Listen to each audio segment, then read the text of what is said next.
Martina expected that the wedding of her light-skinned sister would be a mere repetition of the usual days she lived where she always went unnoticed. But when the bride humiliates her in front of all the guests with a cruel phrase during the toast, something inside her breaks. What happens next will change the balance of the Ferretti family forever. In some instances, the best revenge is nothing more than stopping being invisible. Subscribe to our channel so you don't miss true stories of revenge, justice, and personal rebirth. My name is Martina Ferrezzi. I'm 27 years old. And on the day of my sister Bianca's wedding, I wanted to be anywhere but in that villa on Lake Como, Lake. The afternoon light filtered through the windows of the reception hall, creating plays of reflections on the ivory-colored walls. The air smelled of white roses and French champagne. Everything was perfect, orchestrated down to the smallest detail by my mother Gabriella, who had been talking about nothing else for months. Bianca's wedding to Lorenzo Cavalli, heir to one of Milan's most influential families, was the event of the year. And there I was, seated at table 7, the one furthest from the bride, wearing a pearl gray dress that my mother had chosen for me with one directive. You have to be elegant but discreet, Martina. I don't want you to draw attention to yourself. Like and subscribe for more stories like this. That word had haunted me since I was a child. Bianca had always been the star of the family.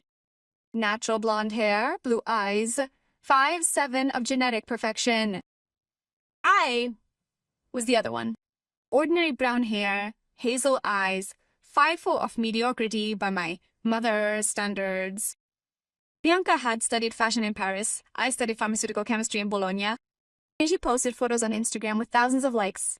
I did research in the lab with mice and test tubes. And she was the daughter to brag about at cocktail parties. I was the one to say, yeah, Martina works too. She does something with medicine, I think. The moment of the toast was approaching. The guests, about 200 people, including Milanese industrialists, Lombard nobility, and various influencers, were chatting animatedly while sipping Prosecco. My father, Roberto, was at the main table next to the groom with an expression of pride that I had never seen him wear when he spoke about me. My mother was walking around the tables in her bright red Valentino, making sure that everything was proceeding according to protocol.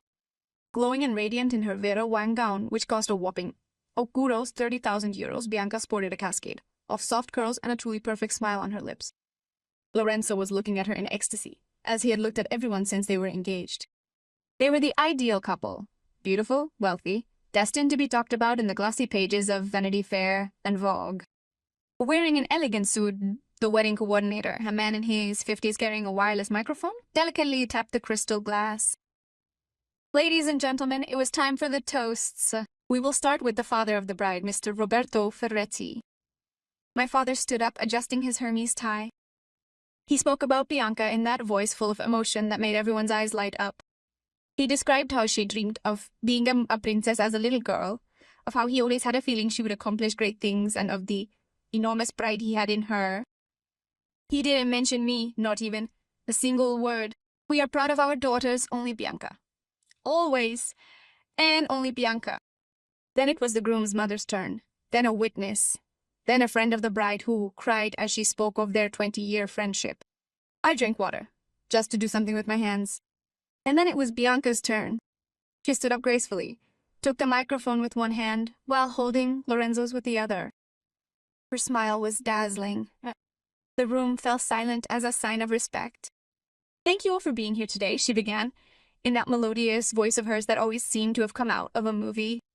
This is the happiest day of my life, and sharing this wonderful day with the people I love is a truly precious gift. She paused, looking around with teary eyes. Then her gaze fell on me. A second, maybe 2, and I saw something in those eyes that made my blood run cold. Contempt disguised as kindness. I want to thank my family, she continued. Mom, Dad, thank you so much for your unwavering support, for believing in me, and for investing in my future. Another pause. And I want to thank my sister Martina, too. My heart raced. She was about to say something nice for once in my life. Bianca smiled. But it was the kind of smile that always precedes something terrible. Martina taught me a fundamental lesson in life. She showed me exactly what I didn't want to become. Thank you for always being the negative example that pushed me to excel. Without you, perhaps I wouldn't have worked so hard to be different. Yeah. The sprint. The room went dark. Not literally. The light stayed on, but the atmosphere changed instantly. Some guests coughed in embarrassment. Others looked at each other with shocked expressions. A few laughed nervously, thinking it was a joke. Lorenzo looked at Bianca, confused, as if he hadn't understood what had just happened. I didn't move, the glass of water hovering midway between the table and my lips, a silent moment passing between us. My sister's words hit me like a slow, agonizing slap in the face, a pain that burned with lingering intensity. Every syllable was etched in my mind. The negative example. My mother's eyes were wide, but she didn't say anything. My father was looking at the table. Neither of them stood up to defend me. Neither of them said, "Bianca, what did you say?" No one. Bianca concluded her toast by thanking the others, raised her glass. Everyone toasted mechanically, and the music resumed, as if nothing had happened. As if she hadn't just destroyed her sister in front of 200 people. I put my glass down, stood up. My legs were shaking, but I stood up. With her bag clutched tightly, she departed the room, not uttering a single word, not making eye contact with anyone, her eyes burning but devoid of tears. Write in the comments what you would have done, and don't forget to subscribe. Beyond the villa's walls, the crisp air from the lake struck me with the force of a violent caress. I took a deep breath, trying not to throw up. With each step, the gravel driveway crunched softly under the heels of my shoes as I walked away from the loud noise of the party. I could hear the muffled music, the laughter, the clinking of glasses. Life went on inside, indifferent. I leaned against the trunk of a centuries-old cypress tree, my hands shaking. I wanted to cry, to scream, to break something. But most of all, I wanted to understand why. What could I have possibly done to deserve such a terrible public backlash? Martina? I turned around. It was Kiara, a university colleague I had invited against my mother's wishes. Do we really have to include people who don't know anyone? Kiara reached out to me, her face marked by genuine concern. Are you okay? What Bianca said was horrible. I'll finish. It was horrible. Kiara hugged me, and there, against the shoulder of someone I barely knew, I collapsed. I sobbed quietly, my shoulders trembling with the force of years of pent-up frustration, silent humiliation, and enforced invisibility finally spilling out. Listen to me, Kiara said after a while, holding me by the shoulders and looking me in the eyes. I only know Bianca through you, but what she did in there is not normal, it is not acceptable, and you should not stay here and suffer. What should I do? It's my sister's wedding. If I leave, I will only confirm what she thinks of me.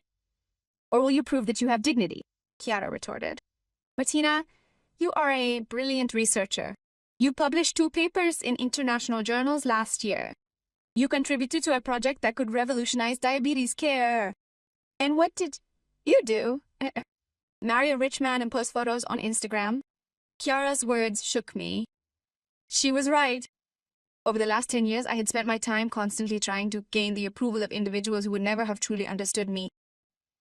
I had accepted the role of the invisible sister, hoping that with enough patience and sufficient effort, if I could just be good enough, quiet enough, and discreet enough, they would eventually recognize my worth. But that would never happen. At that moment, something inside me broke. Not with pain this time, but with liberation. You're right, I said, wiping my eyes. You're absolutely right. What will you do? I looked toward the illuminated villa, toward the party that was continuing without me, and I smiled. A bitter but determined smile. I'll live, I said. I'll live very well. In the days following the wedding, I didn't call anyone in my family, and no one called me. It was as if we had made a tacit agreement. I no longer existed for them, and they had ceased to exist for me, I returned to my apartment in Bologna, a tidy studio in the university district, and immersed myself in work. The research project I was working on concerned a new compound for the treatment of type 2 diabetes, and we were about to enter the clinical phase. Professor Mancini, my supervisor, was enthusiastic about the progress. Martina, your contribution has been fundamental, he told me one afternoon in the lab. Without your comparative analyses, we would never have identified the right molecular concentration. Those words warmed my heart more than any family compliment I had ever received because they were deserved. Because they were true. 2 weeks after the wedding, I received an unexpected email. Sender, European Biomedical Research Foundation. Dear Dr. Ferretti, delighted to inform you that your application for the postdoctoral research fellowship at our institute in Zurich has been accepted. The selection committee was exceptionally impressed by his work on innovative therapies for the treatment of diabetes. I reread the email 3 times. A research fellowship in Switzerland. Euro 50,000 euros a year, accommodation included. Access to the most advanced laboratories in Europe. It was the opportunity of a lifetime. I called Chiara, who screamed so loudly on the phone that I had to remove the earpiece. I called Professor Mancini, who told me he was proud of me like a father. I didn't call my family. Not yet. 3 months passed. 3 months in which I moved to Zurich, started my research project, published a new paper, and was interviewed by a scientific journal, Repsol. 3 months in which I rebuilt my life brick by brick without asking anyone's permission. And then my mother's message arrived. Martina, we need to talk to you. It's important. Come to dinner on Sunday evening. She didn't answer right away.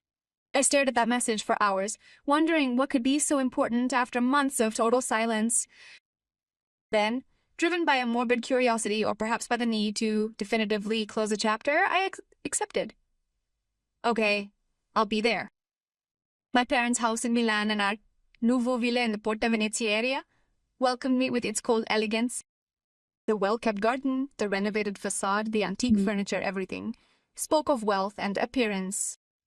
My mother opened a Chanel cigarette and had a tense expression. Martina, thank you for coming. Mom, we hugged each other mechanically. Inside, my father was sitting in the living room with a glass of white whiskey.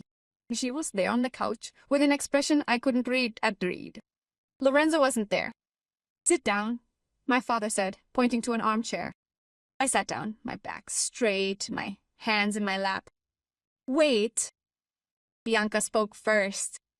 Her voice was different than usual, lacking that arrogant confidence. Martina, I have to apologize for what I said at the wedding. I looked at her. Carry on, I said without showing emotion. It was terrible. I should never have said those things. I was nervous. I wanted to impress her, and I said the worst thing possible. I'm sorry. Silence. Why now? I asked. It's been 3 months. Why are you apologizing now? My mother cleared her throat. Martina Bianca is going through a difficult time. She and Lorenzo broke up. Bianca interrupted, her voice breaking. 2 weeks ago, he said that he didn't really love me, that he had fallen in love with someone else. He left me. I should have felt satisfaction, revenge. Instead, I felt only emptiness. I feel sorry for you, I said, and I really meant it. We need you to come home, my father said. The family has to stay together at times like these. Come home, I repeated, in disbelief. I haven't lived here for 7 years. We mean that we would like to have a relationship with you again, my mother corrected. We miss you, Martina. I looked at the 3 faces in front of me. My father, who had never defended me. My mother, who had always put me on the back burner. Bianca, who had humiliated me publicly, and I understood. No one had ever missed me. But now that Bianca had collapsed, that her perfect life had crumbled, they needed someone to put in her place, someone reliable. Someone that would never disappoint. No, I said, standing up. What do you mean? My father frowned. No, I won't come back. No, I won't be the family's plan B. No, I won't accept Bianca's apology just because she needs to feel better about herself right now. Bianca burst into tears. Martina, please. You destroyed me in front of 200 people, I said. My voice was firm. You described me as a negative role model on the day that should have been the happiest of your life. And no one in this room defended me. No one stood up. No one said, Bianca, stop. Nothing. We were shocked. My mother tried to say. You were accomplices. I retorted. And now that Bianca has fallen, do you think I'm going to come back here to be your emotional crutch? No. I have a life now. A real life? What do you mean? Martina, did you receive a research grant in Switzerland? My father asked, his voice taking on the paternalistic tone I'd grown accustomed to. It means that I was selected for a prestigious research opportunity abroad. My response was a tight-lipped, it means I've received a research grant in Switzerland. It also means my work matters, it's impactful. This signifies a happiness I haven't known in years. I would not trade all of this for a return to a life of anonymity. With that, I stood and headed for the exit. My mother, with gentle persistence, grabbed my arm, stopping me. Martina, you cannot leave like that. We are family. I carefully disengaged from her grip. No, Mom, you share my DNA. However, true family is defined by respect, support, and unconditional acceptance, equality. You have never demonstrated. Quan, I walked away, leaving the villa behind. My heart up beating fast, but with a remarkable sense of lightness. It felt lighter than ever before. 2 years passed swiftly. My research project became the foundation for a new medication approved by the European Medicines Agency. I received an invitation to speak at an international conference held in Geneva. The conference hall was a bustling hub of scientific activity filled with scientists, researchers, and medical professionals from across the globe. When I went on stage to present my work, I saw, to my surprise, a familiar face in the audience. Chiara, my friend, had come to support me. She gave me a wave of encouragement. I spoke for 40 minutes about our study, the results, and the future prospects. At the end, I received a standing ovation. After the conference, while I was at the reception with a glass of Prosecco in my hand, my phone vibrated. A message from an unknown number. Hi, Martina, it's Bianca. I saw the video of your conference on LinkedIn. You were fantastic. I wanted to tell you. I hope you're doing well. I looked at the message for a moment, then deleted it without replying. I wasn't being spiteful. I wasn't looking for revenge. It was just that that part of my life was gone. That evening, returning to my apartment in Zurich, I looked out the window of my studio at the illuminated city.